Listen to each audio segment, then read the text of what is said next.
महाभारत के युद्ध में कौरवों की और 11 अक्षौहिणी सेना और पांडवों की ओर से 7 अक्षौहिणी सेना ने भाग लिया था। यानी इस युद्ध में सभी महारथियों की सेनाओं को मिलाकर करीब 50 लाख से ज्यादा लोगों ने भाग लिया था। लेकिन ये अब सवाल उठता है कि इतनी विशालकाय सेना के लिए युद्ध के दौरान भोजन कौन बनाता था और कैसे ये सब प्रबंध करता रहा होगा।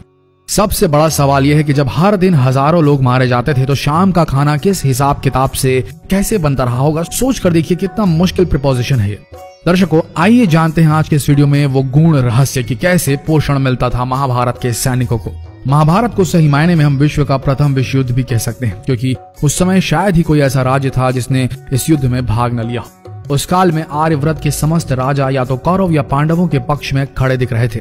हम सभी जानते हैं कि बलराम और रुक्मणी ये 2 ही व्यक्ति थे जिन्होंने इस युद्ध में भाग नहीं लिया था। किंतु एक और राज्य ऐसा था जो युद्ध क्षेत्र में होते हुए भी युद्ध से अलग था, और वो था दक्षिण का उडुपी।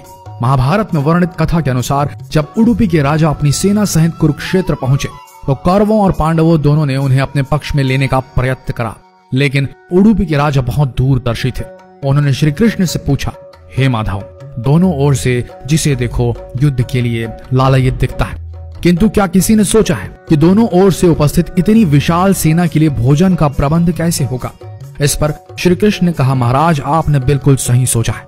आपके इस बात से मुझे प्रतीत होता है कि आपके पास इसकी कोई योजना है। अगर ऐसा है तो कृपया बताएं।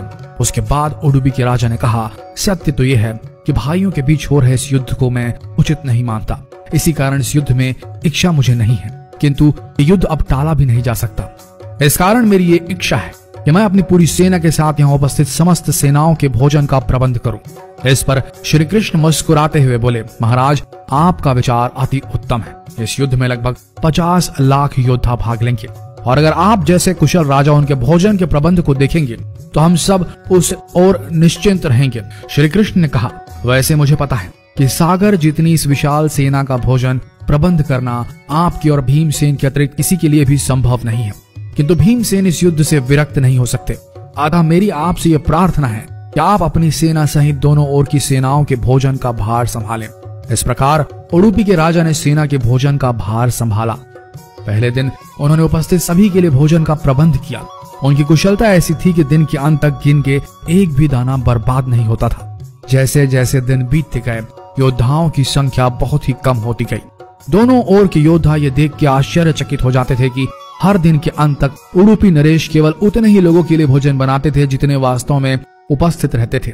किसी को समझ नहीं आ रहा था कि उन्हें कैसे पता चल जाता है कि आज कितने योद्धा मृत्यु गति को प्राप्त होंगे, ताकि उस आधार पर भोजन की व्यवस्था की जा सके। इतनी विशाल सेना के भोजन के प्रबंध करना अपने आप में ही एक आश्चर्य था, और उस पर भी इस प्रकार के अन्न का एक भी दाना बर्बाद ना हो, यह तो किसी चमत्कार से भी कम नहीं था। अतः 18वें दिन युद्ध समाप्त हुआ और पांडवों के राज्याभिषेक के दिन युधिष्ठिर से रहा नहीं गया, और उन्होंने उडुपी नरेश से पूछ ही लिया, हे महाराज, समस्त देशों के राजा हमारी प्रशंसा कर रहे हैं कि किस प्रकार हमने कम सेना होते हुए भी उस सेना को परास्त कर दिया जिसका नेतृत्व पितामह भीष्म, गुरु द्रोण, ज्येष्ठ भ्राता जैसे महारथी कर रहे थे।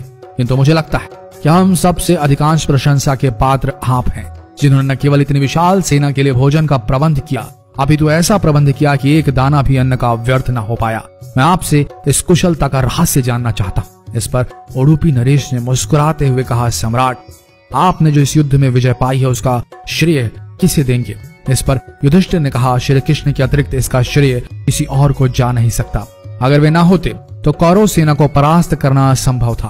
तब उडुपी नरेश ने कहा, हे महाराज, आप जिसे मेरा चमत्कार कह रहे हैं वो श्री कृष्ण का ही प्रताप है। ऐसा सुनकर वहां उपस्थित सभी लोग आश्चर्यचकित हो गए।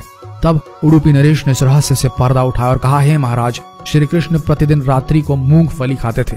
प्रतिदिन शिविर में गिन के मूंगफली रखी जाती थी और उनके खाने के पश्चात गिनकर देखी जाती थी उन्होंने कितनी मूंगफली खाई है। वे जितनी मूंगफली खाते थे उसके ठीक 1000 गुना सैनिक अगले दिन युद्ध में मारे जाते थे। अर्थात वे अगर 50 मूंगफली खाते थे तो समझ आता था कि अगले दिन 50,000 योद्धा युद्ध में मारे जाएंगे। इसी अनुपात में अगले दिन भोजन कम बनाया जाता था। यही कारण था कि कभी भी भोजन व्यर्थ नहीं हुआ। श्री कृष्ण के इस चमत्कार को सुनकर सभी उनके आगे नतमस्तक हो गए। यह कथा महाभारत के सबसे दुर्लभ कथाओं में से एक है। कर्नाटक के उडुपी जिले स्थित कृष्ण मठ में यह कथा हमेशा सुनाई जाती है। ऐसा माना जाता है कि इस मठ की स्थापना उडुपी के सम्राट द्वारा ही करवाई गई थी, जिसे बाद में श्री माधव आचार्य जी ने आगे बढ़ाया। तो दर्शकों, उम्मीद करते हैं कि आज की ये प्रस्तुति पसंद आई होगी आपको और आप समझ गए होंगे कि पोषण वही सही है जिसका एक दाना भी व्यर्थ न जाए। शायद आप इस गूढ़ रहस्य को समझ गए होंगे और अगली बार अपनी थाली में खाना छोड़ने से पहले सोचेंगे जरूर। तो मिलते हैं अगले दिलचस्प वीडियो में, तब तक के लिए बने रहिए इस पेज के साथ और हो सके तो जो भी आपको लगे इस ज्ञान को जितना हो सके इस वीडियो को शेयर करें, ताकि हमारा देश पुरातन भारत जो था उससे जुड़ सके आज का आधुनिक भारत। मिलते हैं अगले दिलचस्प वीडियो में, तब तक के लिए आप सबका धन्यवाद।